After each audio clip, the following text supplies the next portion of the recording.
The day the aliens arrived changed everything for humanity.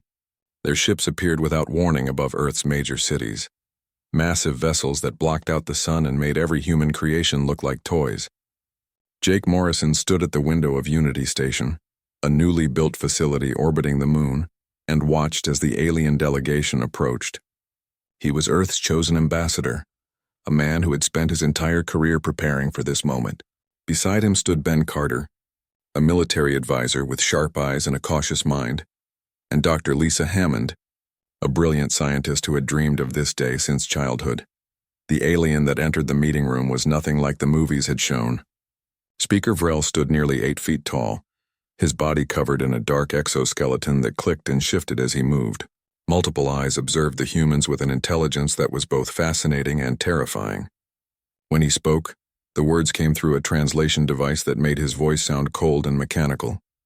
"Humanity, you have been noticed by the Galactic Assembly," Vrel announced. "We represent 347 species across the known universe. We come to offer you a place in galactic civilization." Jake felt his heart race with excitement. This was the moment humanity had waited for, proof that they were not alone in the universe. He stepped forward, extending his hand in greeting, though Vrel did not take it. Ben shifted uncomfortably behind him, his instincts warning him that something felt wrong. Lisa clutched her tablet, recording every moment of this historic encounter. The terms came quickly, delivered in the same cold, mechanical voice. Earth would be classified as a Category 9 world, the lowest designation in the Assembly's structure. Humanity would have no voting rights in galactic decisions. Earth's resources would be managed by Assembly overseers. Human labor would be directed to projects that benefited more advanced species. In exchange, humanity would receive technology and protection. Jake felt the excitement drain from his body, replaced by cold dread. "This sounds like slavery, not partnership," he said carefully. Vrel's multiple eyes focused on him. "You misunderstand. This is how young species are integrated into galactic society. You lack the technology, the knowledge, the experience to govern yourselves on the galactic stage. We will guide you." "And if we refuse?" Ben asked, his hand instinctively moving toward where his weapon would normally rest, though they had entered the meeting unarmed. "Refusal is not an option you wish to consider," Vrel replied. "The Assembly has protocols for uncooperative species. They are not pleasant." The formal vote happened 3 days later. Jake argued passionately before the Assembly Council, a vast chamber filled with hundreds of alien species. He spoke of humanity's achievements, their art and music, their scientific discoveries, their capacity for growth and learning. Lisa presented evidence of Earth's technological progress, showing how quickly humanity had advanced. Ben warned that humans would not accept subjugation peacefully. None of it mattered. When the vote was called, not a single species supported Earth's petition for equal membership.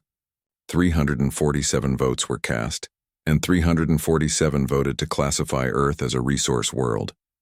Even species that seemed peaceful and wise, creatures that Jake had hoped might understand humanity's desire for freedom, voted against them. The decision was unanimous. Jake felt something break inside him as he watched the vote tally appear on the massive display screens. Every species in the galaxy had agreed that humanity deserved to be enslaved. There was no appeal, no second chance, no hope of negotiation. The transformation of Earth began within weeks. Massive alien structures appeared in New York, Beijing, London, Mumbai, and São Paulo.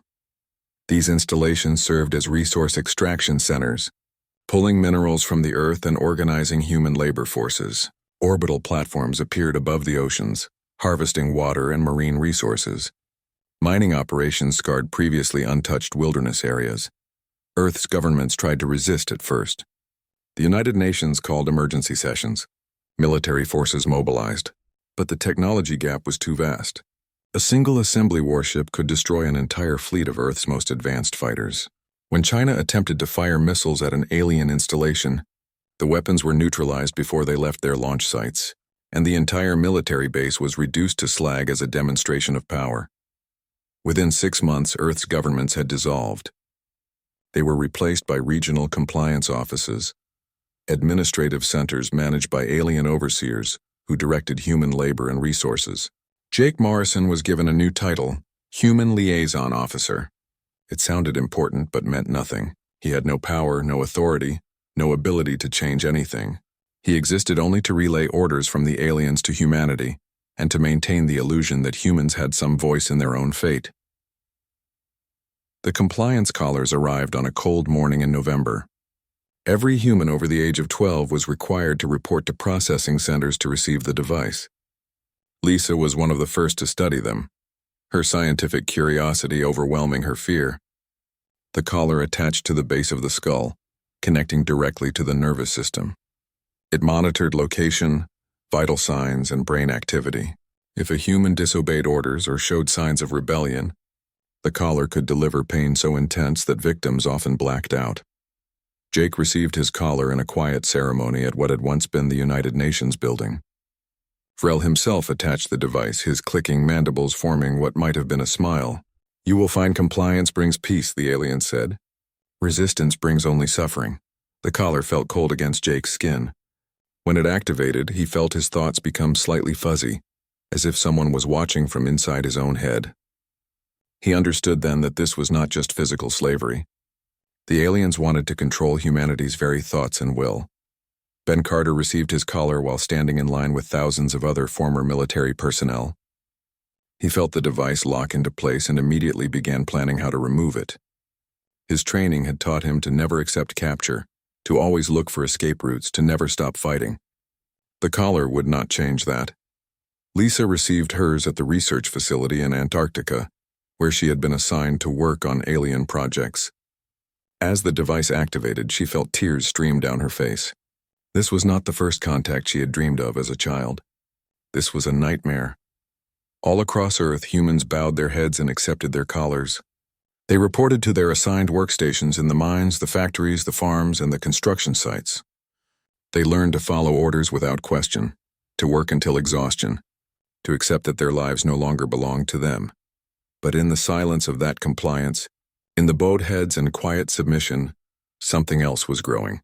Humanity had learned what it meant to be enslaved. Soon they would learn what it meant to be free.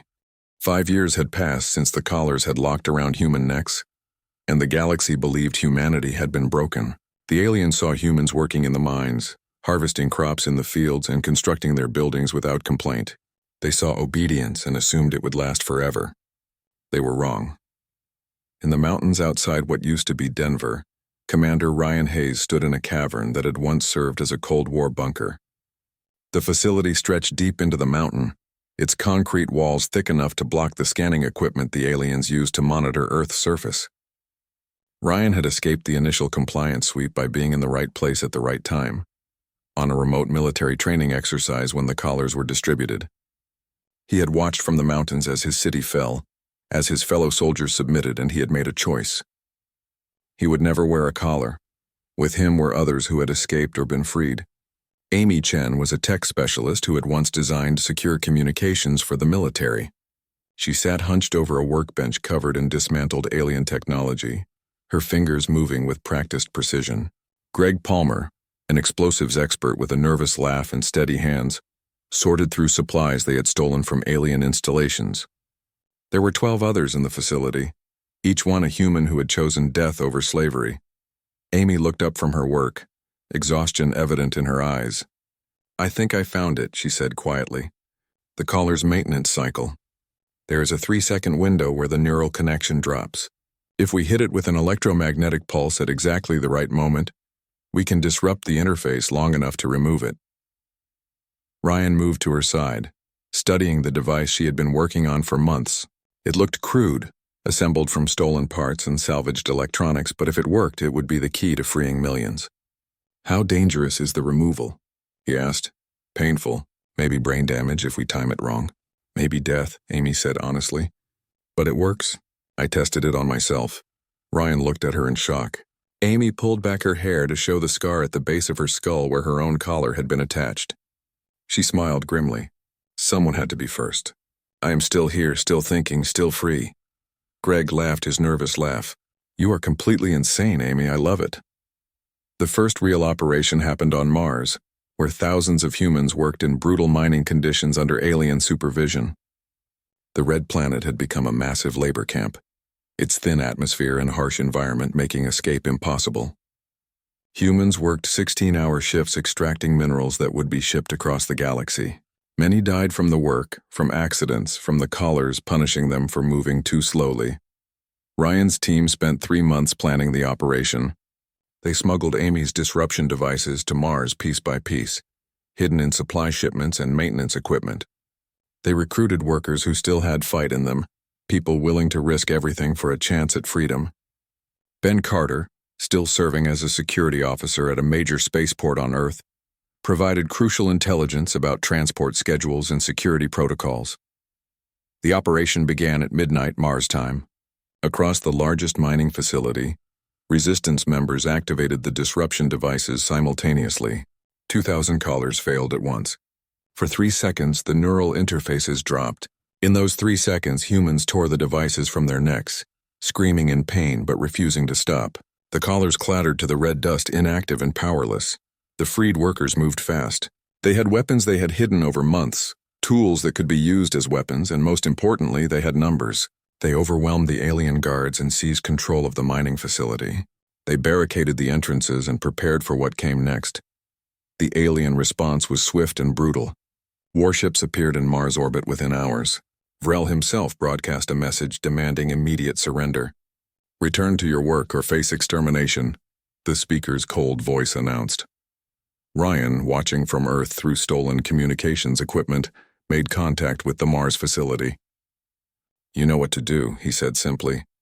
The resistance leader on Mars, a woman named Beth Cooper, who had lost her entire family to the occupation, smiled as she looked at the charges Greg had helped them place throughout the facility. The mining complex sat directly above a massive deposit of volatile compounds, materials so unstable that the aliens had been extracting them with extreme caution. "Freedom or death," Beth said. "We choose both." As the alien warships entered firing range, the Mars facility exploded. The detonation was so massive that it was visible from Earth as a brief bright flash on the red planet's surface. 2,000 humans died in that explosion, along with their alien overseers and a significant portion of the mining operation. The shockwave damaged 2 of the approaching warships. The message reached every human on Earth and throughout the solar system. Humanity would rather die than remain enslaved. The aliens had assumed humans would value survival above all else. They learned that some things mattered more than living. In Antarctica, Lisa Hammond worked in an alien research facility, her brilliant mind bent to solving problems for her captors. The collar around her neck made it difficult to think clearly, but she had learned to work through the fog. She cataloged xenotechnology, translated alien languages, and tried not to think about what her discoveries would be used for. Late one night, while organizing data files in the facility's main computer system, Lisa found something that should not have been there. It was an ancient archive, hidden deep in the system's code, encrypted with methods that predated the assembly's current technology. She worked carefully to access it, using techniques she had learned from studying alien systems. The archive belonged to a species called the Korath. The files were old, some of them thousands of years old, but they told a story that made Lisa's blood run cold. The Korath had once been a thriving civilization, advanced and peaceful. When the Galactic Assembly made contact with them, they had been welcomed the same way Earth was welcomed. They had been classified as a resource world. They had been enslaved, but the Korath had not accepted their fate. They had fought back, building weapons and ships that challenged assembly dominance. For a century they had resisted, winning battles and freeing other enslaved species. They had come close to breaking the Assembly's power. And then they had been exterminated. Every Korath world had been sterilized. The species had been wiped from the galaxy as a warning to others. The archive contained more than history. It held technical specifications for the weapons the Korath had built, shield designs that could stop Assembly firepower, and ship schematics that combined speed with devastating power. Lisa realized she was looking at the tools that could free humanity. She copied the data onto a physical drive, knowing that electronic transmission would be detected. Then she waited for her opportunity. Jake Morrison still traveled as human liaison officer, visiting various human work sites to inspect compliance levels. In reality, he was building a network of resistance contacts, connecting scattered groups of fighters into something larger. When Jake visited the Antarctic facility, Lisa managed to pass him the drive during a carefully staged accident in the research lab. Jake palmed the device smoothly, his years of diplomatic training allowing him to hide his actions. "Are you all right, Doctor?" he asked, helping her to her feet after she had deliberately stumbled into him. "Better than I have been in years," Lisa replied quietly. Jake returned to Earth with the Korath archive hidden in his personal belongings. The aliens never searched the human liaison officer. They believed he was too broken, too compliant to ever be a threat. It was a mistake they would come to regret. Ryan received the data and immediately understood its significance. "This changes everything," he said, scrolling through weapons specifications and ship designs. "We can actually fight them. We can win." Amy was already analyzing the technical data, her mind racing with possibilities. The shipyard. We need to build the shipyard. In the asteroid belt, far from alien patrols and monitoring stations, Resistance members began construction on humanity's first secret shipyard. They used mining equipment to hollow out asteroids and create hidden facilities. Workers who had been freed from their collars volunteered for the dangerous work.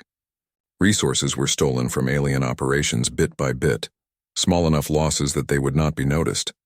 The foundation was laid for humanity's revenge. In the depths of mountains, in hidden asteroid facilities, in the hearts of every collared human who still dreamed of freedom, the embers of resistance began to grow into flames. The asteroid belt became humanity's forge. In the cold darkness between Mars and Jupiter, hidden within rocks that had floated unchanged for billions of years, humans built their first true warships. The work took 2 years of constant effort. Workers operated in environment suits, welding hull plates and installing systems in zero gravity. Many died from accidents, from equipment failures, from the simple exhaustion of working beyond human limits. But none of them stopped. Ryan Hayes oversaw the construction of the flagship personally. They named it the Liberation, and it represented everything humanity had learned from both the Korath archive and their own innovation. The ship was smaller than assembly vessels, only 300 meters long compared to their kilometer-long dreadnoughts. But what the Liberation lacked in size, it made up for in speed and weaponry. Claire Bennett had been a civilian pilot before the occupation, flying cargo shuttles between Earth and the Moon. She had escaped compliance by being in deep space when the collars were distributed.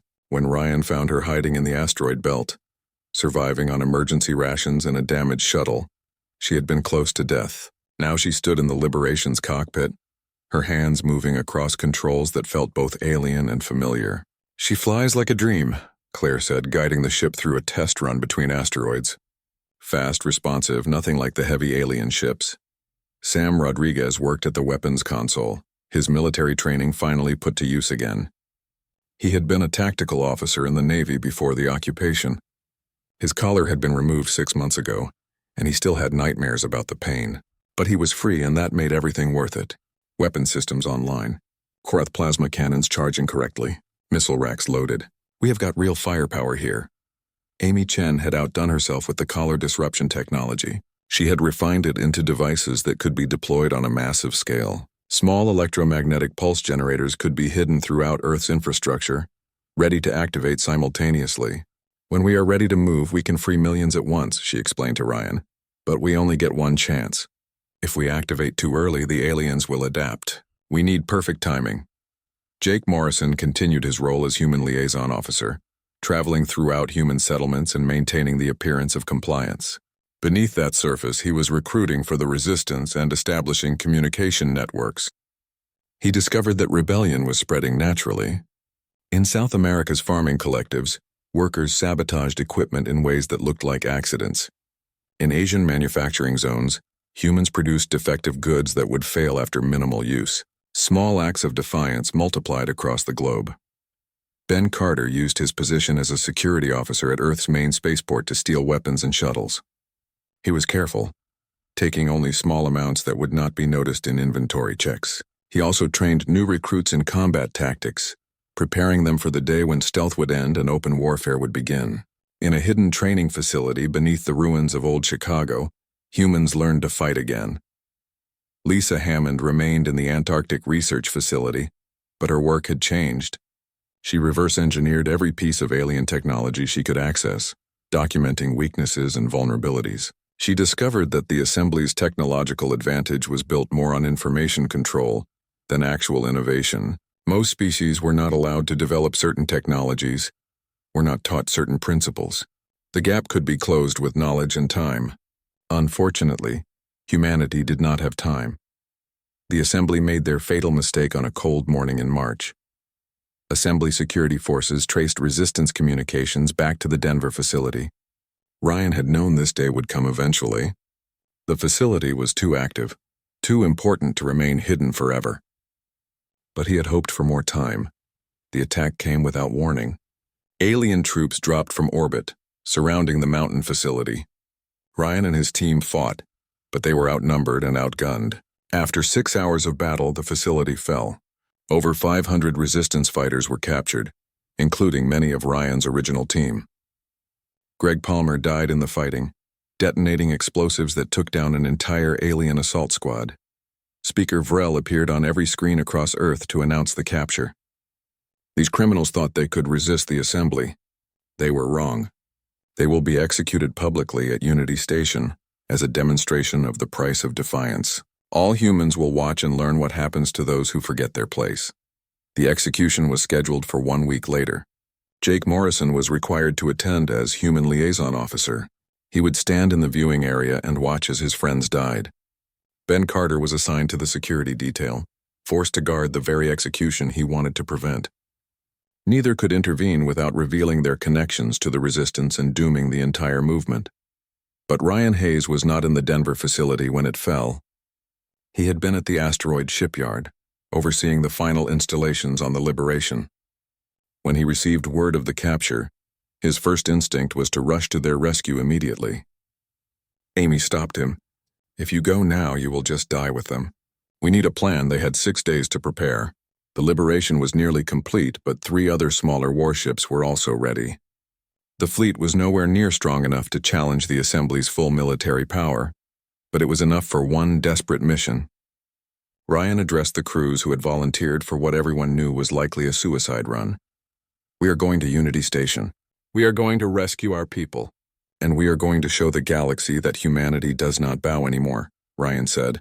"Many of us probably will not survive this. But our death will mean something. It will be the spark that lights the fire." Claire Bennett smiled from the pilot's seat. "I did not survive 5 years of hiding just to let them kill us without a fight. Let us show these aliens what humans can do." The ships launched from the asteroid belt, their drives pushing them to speeds that would have been impossible with human technology alone. The Korath designs combined with human engineering created something the galaxy had never seen. As they accelerated toward Unity Station, Ryan opened a communication channel to Jake Morrison. "We are coming," Ryan said simply. "When we arrive, be ready to move." Jake received the message while reviewing the execution protocols in what had been his office at Unity Station. He looked at Ben Carter, who was also in the room. "It is happening. Ryan is coming." Ben's expression did not change, but his hand moved to the weapon at his side. "About time. I was getting tired of playing security guard." On Earth, Amy Chen prepared to activate the collar disruption network. The pulse generators were in place across the planet, hidden in power stations, communication towers, and water treatment facilities. When Ryan gave the signal, she would free millions of humans simultaneously. The revolution would begin. Lisa Hammond received word through the Resistance network. She began destroying her research, wiping alien computers and sabotaging experiments. If she was going to die and what came next, she would make sure the aliens lost years of research. The execution day arrived. 500 resistance fighters were brought to Unity Station's main plaza, a vast open area designed for ceremonies. Aliens from dozens of species gathered to watch. Vrel stood on a raised platform, his voice broadcasting across every human settlement. "Let this be a lesson to all who consider defiance." The prisoners stood in rows, their hands bound, their collars set to deliver fatal shocks on Vrel's command. Among them were fighters who had struck the first blows for freedom, people who had chosen death over slavery. They did not look afraid. They looked proud. Jake Morrison stood in the viewing area, his face carefully neutral. Ben Carter stood with the security detail, his weapon ready. Both men waited for the moment that would change everything. Vrel raised one clawed appendage ready to give the execution order. The plaza fell silent. Then the Liberation dropped out of faster-than-light travel directly above Unity Station, and the silence was broken by the thunder of human guns. The Liberation appeared like a knife cutting through reality. One moment the space above Unity Station was empty. The next, a human warship materialized and opened fire. Korath plasma cannons, refined and improved by human engineers, tore through shields that had protected assembly vessels for centuries. The alien ships in orbit scrambled to respond, but they had never expected an attack. No subjugated species had ever built warships before.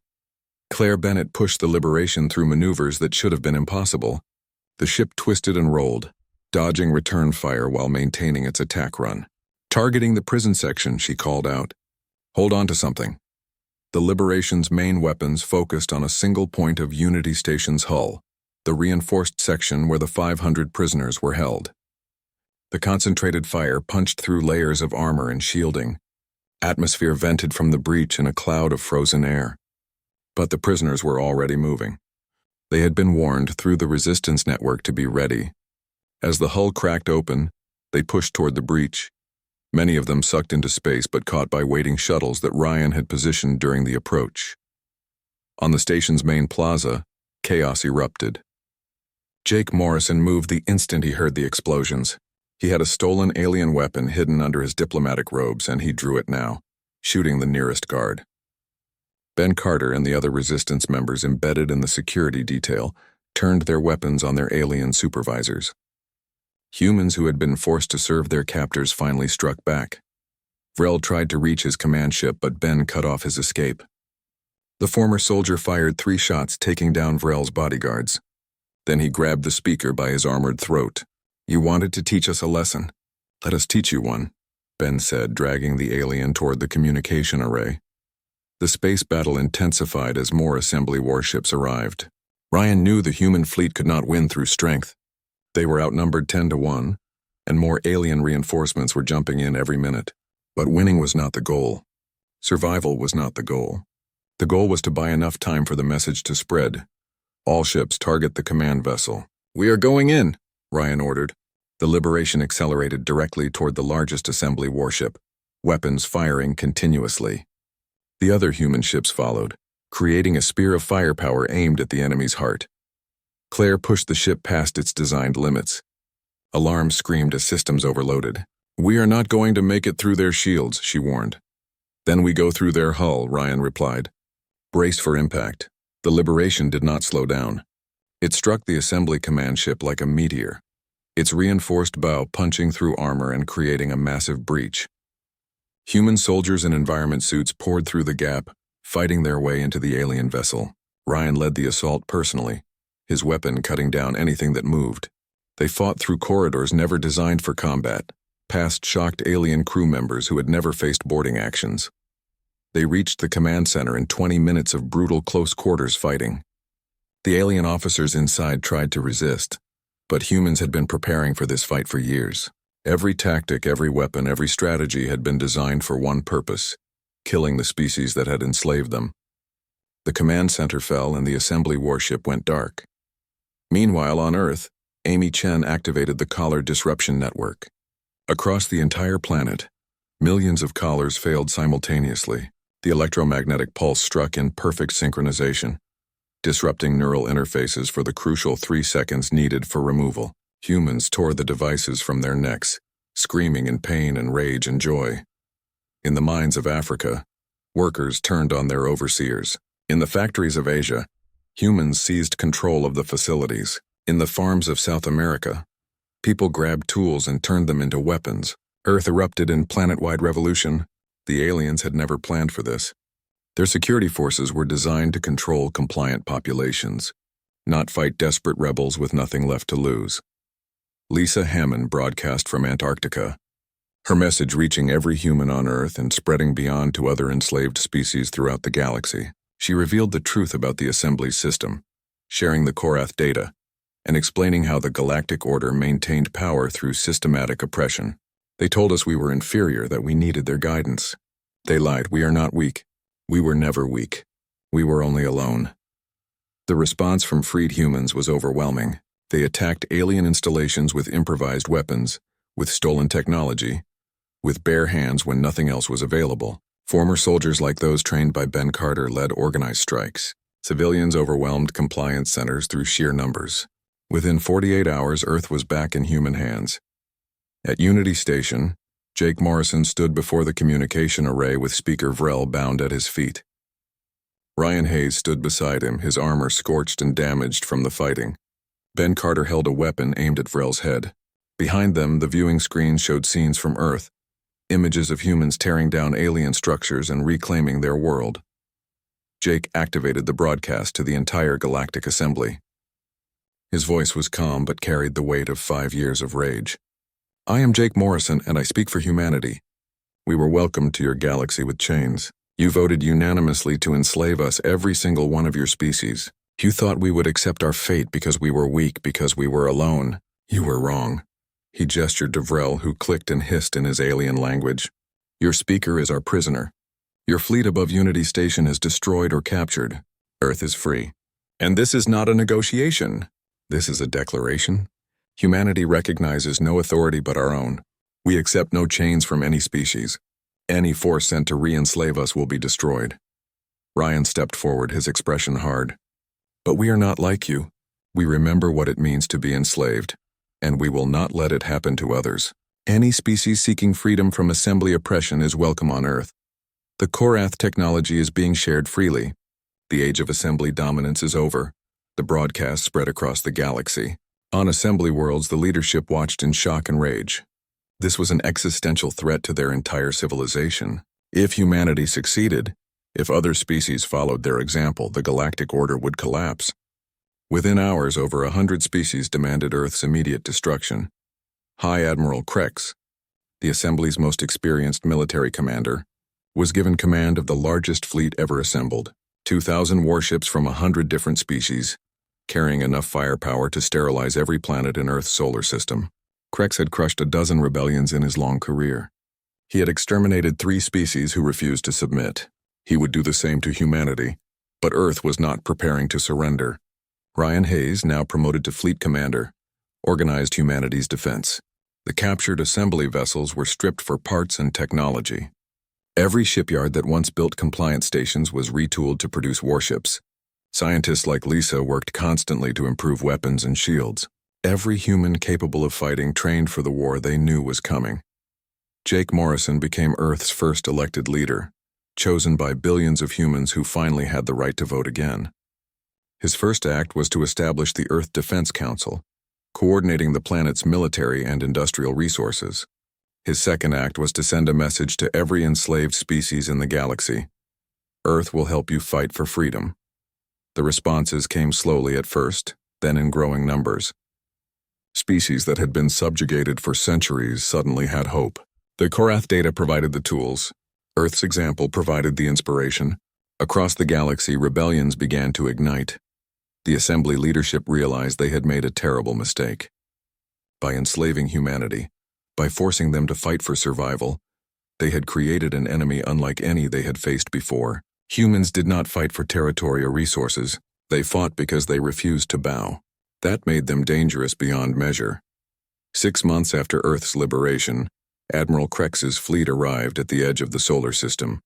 The largest military force ever assembled, ready to crush humanity's rebellion and restore the order that had existed for millennia.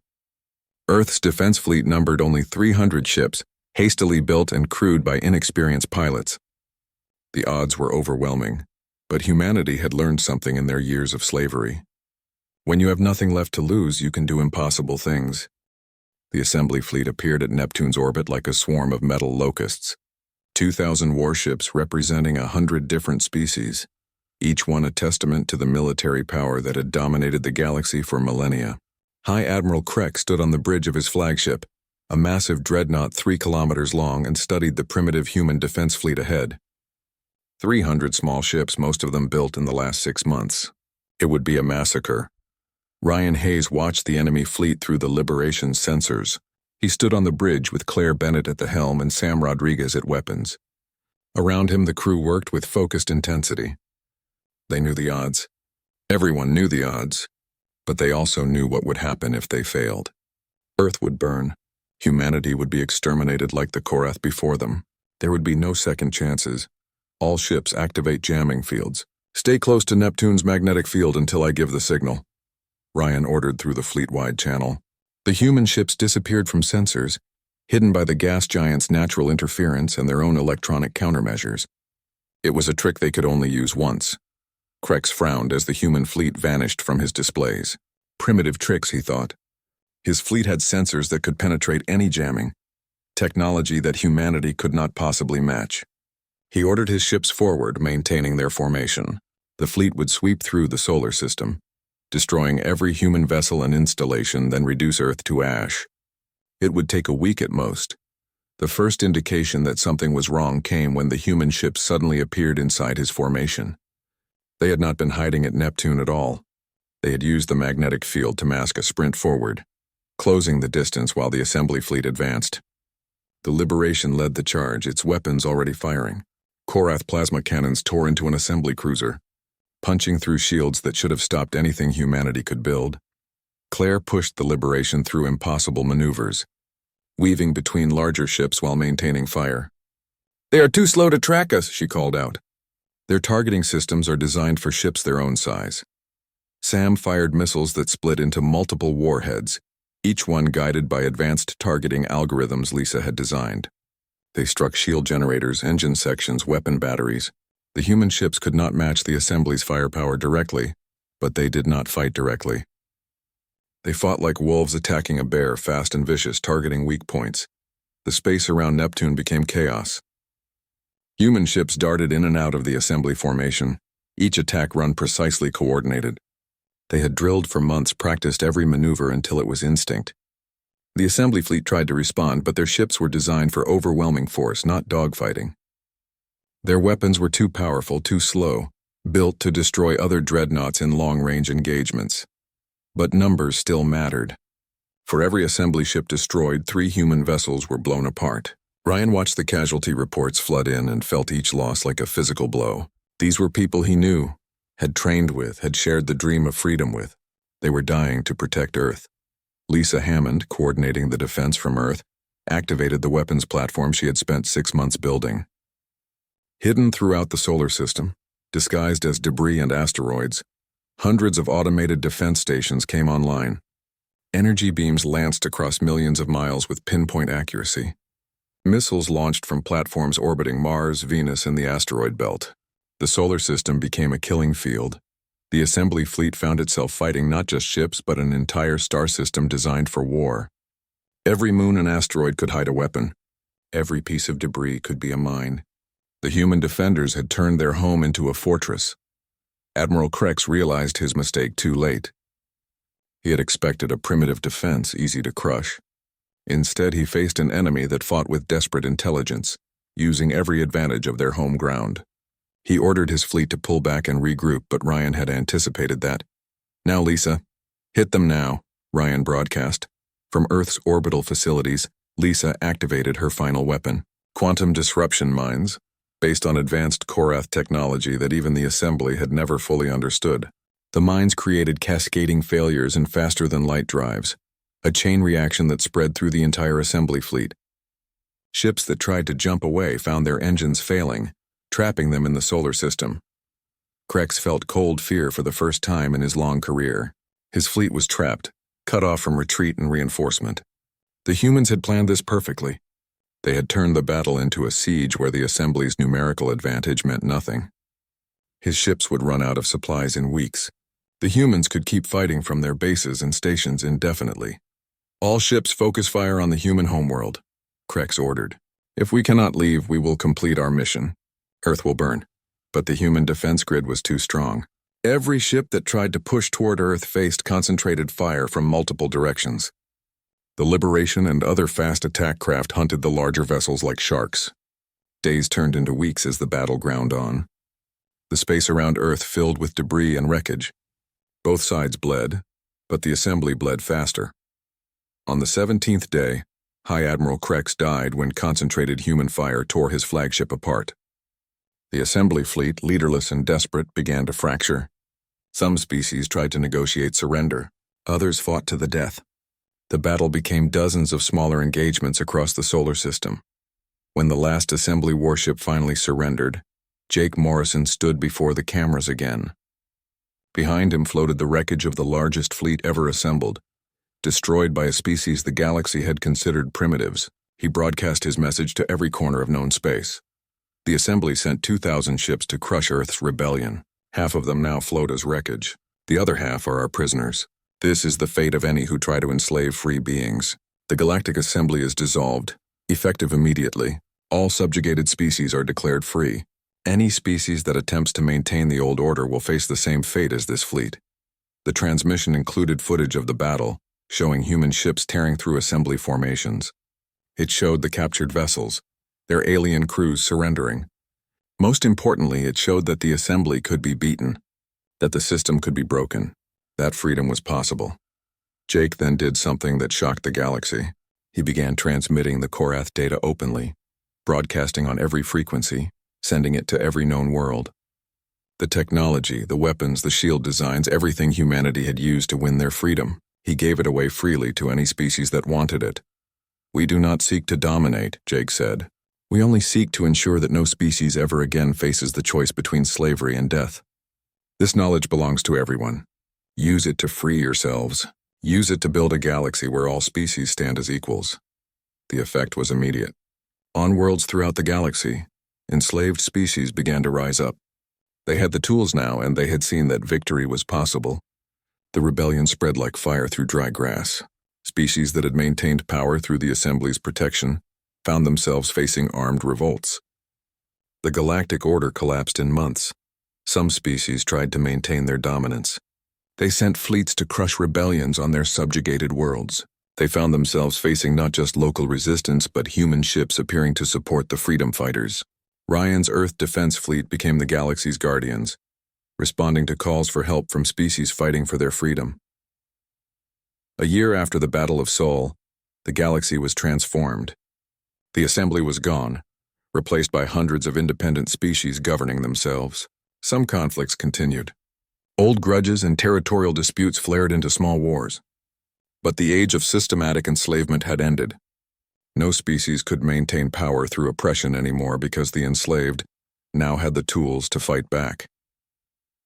20 years later, Jake Morrison stood before a gathering of young officers at Earth's Defense Academy. He was old now, his hair white and his body marked by the years of struggle, but his eyes were still sharp as he looked at the young men and women who would carry humanity's legacy forward. "Remember what we learned," he told them. "Freedom is never given. It must be taken and defended. We were enslaved because we were alone, because we had no allies, because we believed the galaxy was peaceful and welcoming. We learned the truth the hard way." He gestured to the display behind him, showing images from the years of slavery and the battles that followed. Every species in the galaxy voted to enslave us. Not one stood with humanity. We freed ourselves. We broke our chains and set the galaxy ablaze with the fire of liberation. That fire still burns, and it is your duty to protect it. The young officers listened, seeing in his words the weight of history. They lived in a galaxy their parents and grandparents had bled to create. A galaxy where freedom was possible because humanity had proven it could be won. Lisa Hammond's Institute for Free Sciences shared knowledge openly with any species that wanted to learn. Ryan Hayes, now retired, lived quietly on Mars at the site where the first resistance action had ignited the revolution.